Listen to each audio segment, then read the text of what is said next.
Hi friends, ಇವತ್ತು ಮೋನ್ಬೇರ್ wild turmeric powder ಅವರ face ಪ್ಯಾಕ್ನ ಹೇಗೆ ಪ್ರಿಪೇರ್ ಮಾಡ್ಕೊಳ್ಳೋದು ಅಂತ ಹೇಳ್ತೀನಿ.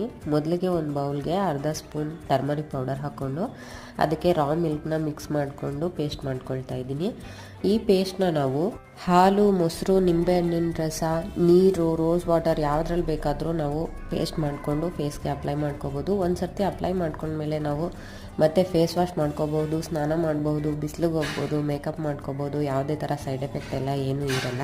ಇದನ್ನು ಡೈಲಿ ಕೂಡ ಅಪ್ಲೈ ಮಾಡ್ಕೋಬೋದು, ವೀಕ್ಲಿ ಒನ್ಸ್ ಆದರೂ ಅಪ್ಲೈ ಮಾಡ್ಕೋಬೋದು. ಅದು ನಿಮ್ಮ ಸ್ಕಿನ್ ಮೇಲೆ ಡಿಪೆಂಡ್ ಇರುತ್ತೆ. ಈ ಫೇಸ್ ಪ್ಯಾಕ್ನ ನಾವು ಯೂಸ್ ಮಾಡೋದ್ರಿಂದ ನಮಗೆ ಡಾರ್ಕ್ ಸರ್ಕಲ್ಸ್ ಇರಲ್ಲ, ಮತ್ತು ಪಿಂಪಲ್ಸ್ ಇರಲ್ಲ, ಆಕ್ನೆ ಸ್ಕಾರ್ಸ್ ಇರಲ್ಲ, ಪಿಗ್ಮೆಂಟೇಷನ್ಸ್ ಇರಲ್ಲ. ಅನ್ವಾಂಟೆಡ್ ಹೇರ್ ಏನಾದರೂ ಇದ್ದರೆ ಅದು ಕೂಡ ರಿಮೂವ್ ಆಗುತ್ತೆ. ಸನ್ ಟ್ಯಾನ್ ಕೂಡ ಬರ್ನ್ ಆಗುತ್ತೆ. ತುಂಬ ಬ್ಯುಸಿ ಇರೋರಿಗೆ ಇದು ಈಸಿಯಾಗಿರೋ ಒಂದು ಫೇಸ್ ಪ್ಯಾಕ್ ಅಂತಲೇ ಹೇಳ್ಬೋದು.